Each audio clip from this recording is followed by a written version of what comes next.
I might add there are many accounts of personal survival of the flood that have been told and recorded for posterity. And perhaps because we were not an aggressive family or something, this is the first time it's been put in print, and this is the first telling in public. And my grandmother's name was Rosa Pearl Zimmerman Bauman, 1884 to 1975. It's 90 years. And that was my maternal grandmother. And this prose proem, which I'm about to read, is based on my memory of many killings, and as well as a taped account. And I just like to brag that when I came to the taped account that my mother did, um, I had it all right. But you know, I heard it many times in bits and pieces or all together, and I've reconstructed here everything that she talked about and about the way the order it would have been. So this then is my grandmother's flood experience, written as if it were her telling it, my voice, but her telling.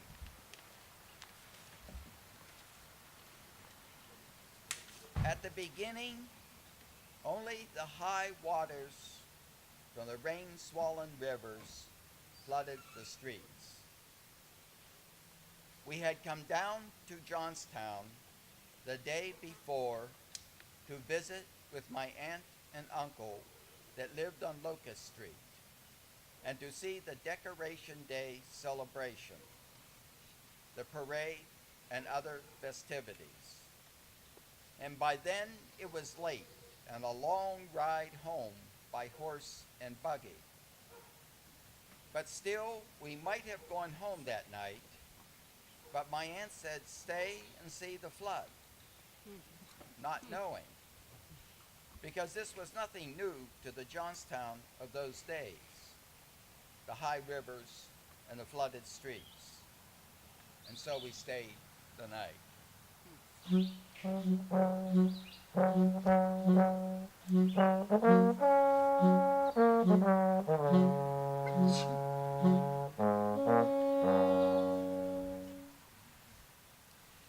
And the next day, we were to go home, but it had been raining hard all night, and the streets were flooded, and the rivers were still rising. And so we stayed on till noon to see how things would go.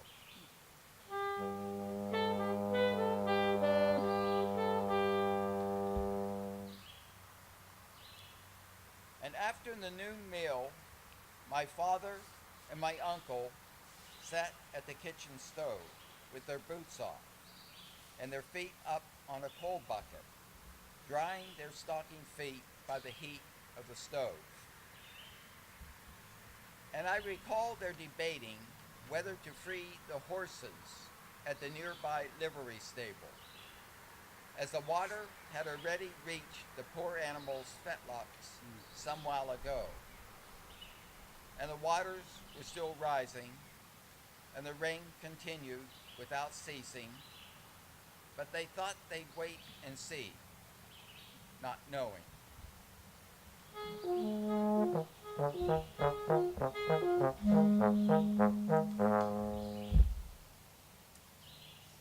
And while they were talking at the kitchen stove, with their feet up on the coal bucket, the water had begun seeping in under the door unnoticed, till one of them put his stocking feet down from the bucket. It was then my aunt and mother took my baby brother and me into the brick building next door. The brick building that was a millinery, whose upper floors were the living quarters of the woman who ran the millinery, took us to those upper rooms where I was given a doll to play with. And there, in those upper rooms, I sat on a bed, playing with the doll, not knowing, while my mother and aunt and the woman who ran the millinery talked of this and other floods, not knowing.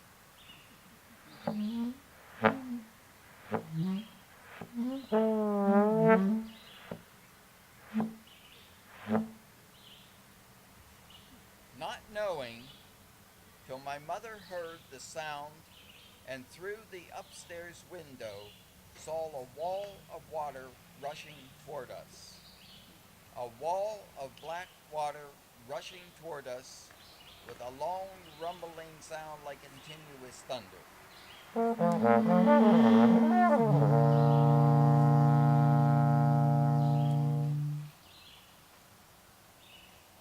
Knowing now, my mother called down across the yard to warn the men, where they still sat by the stove in the room at the rear of my uncle's house. And knowing now the truth of her words, my aunt grabbed up my baby brother and took me by the hand. And not knowing just what, I thought to take the doll with me, but at the last moment put it down on the bed because it wasn't mine. And knowing not what, the men must have come quickly, for we were all together now. And quickly we fled the room by an attic stairway, and just in time, for I remember seeing the front wall burst inward as we clambered up the stairway.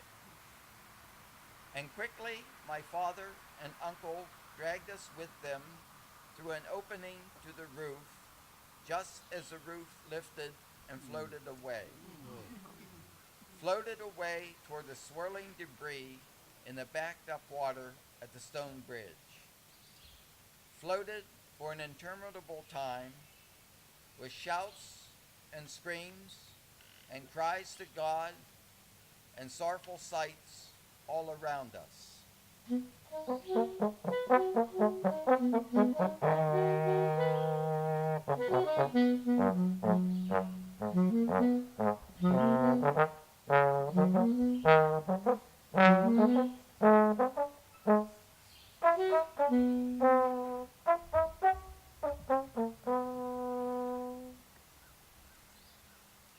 And after floating to the stone bridge, not knowing what next, clinging to the roof, not knowing what next, drifting toward Kernville, not knowing what next, our roof broke up, and we were forced again to jump and claw our way onto another roof floating nearby. And after mother and father and I, not knowing what next, gained that nearby roof, though we nearly lost mother to the black water, and after leaving behind my aunt, my uncle, my baby brother clinging to the broken roof, and after floating in interminable fear on the endless debris-strewn water, amid the cries and supplications, not knowing what next, and after seeing the three left behind, rescued at an upper window of the school building on Napoleon Street, I looked up into my father's troubled face. I can still see that face today. And though I was only 5 years old, I said, knowing it was so, "Papa, God will save us." And he answered, "Yes."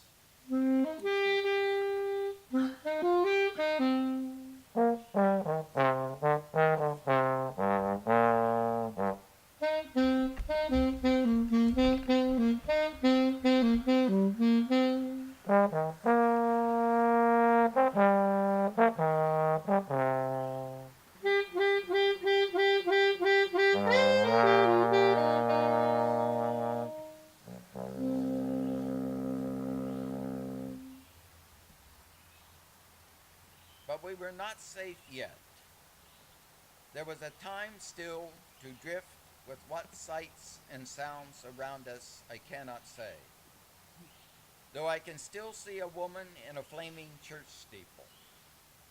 I can still see her waving arms. I can still see no one to rescue her. I can still see her leap into the water. I cannot erase from my mind this woman trapped by water in the flaming church steeple. And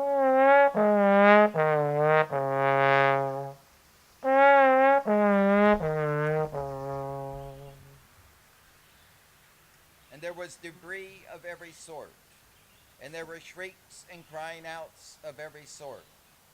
And there were others on roofs like ourselves, and there was nothing you could do. There was nothing you could do for others. There was nothing you could do but pray.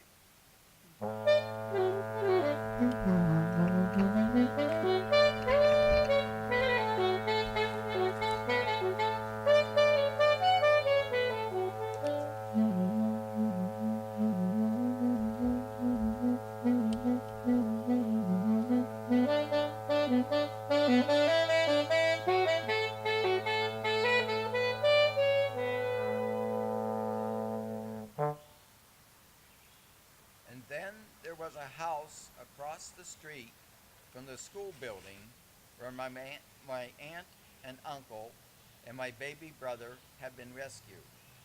And there we floated finally. And there we were also helped through a window to a second-story room. And there a woman in that house gave dry clothing to my mother and put her to bed. For my mother had been badly lacerated when my father had pulled her onto the second roof, and she was surely in shock. And there I remembered the doll I'd left behind because I'd been taught not to take what wasn't mine. It spites me to this day. And then I had an intense desire for a drink of water, and begged and begged, till the woman in that house gave me water from the tap, but it was muddy and did not stay down. And then I was persuaded to lie across the bed at my mother's feet, and there I lay, hearing the groans and cries and the crushing of buildings that went down in the water outside, and saw that the sky was lurid, but did not know that it was from the burning wreckage at the stone bridge till later. And then I slept till morning.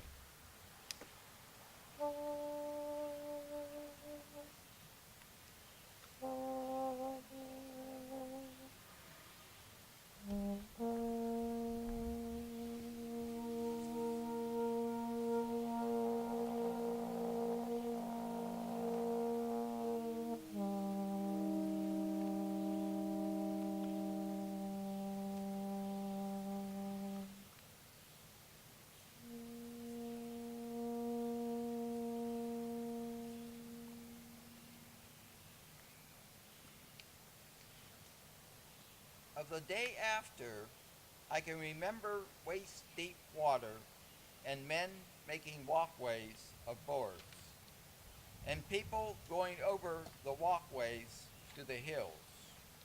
And our family helped to Sherman Street, where another uncle gave food and a horse and buggy was loaned. And I can remember the 4-hour trip home at night, and the moonlight and the large fleecy clouds, and can still see the cloud shadows coming and going on the hillsides, and remember my fear of the shadows moving toward me, my fear that they would engulf me as the flood had engulfed so many the day before, but I never let on. And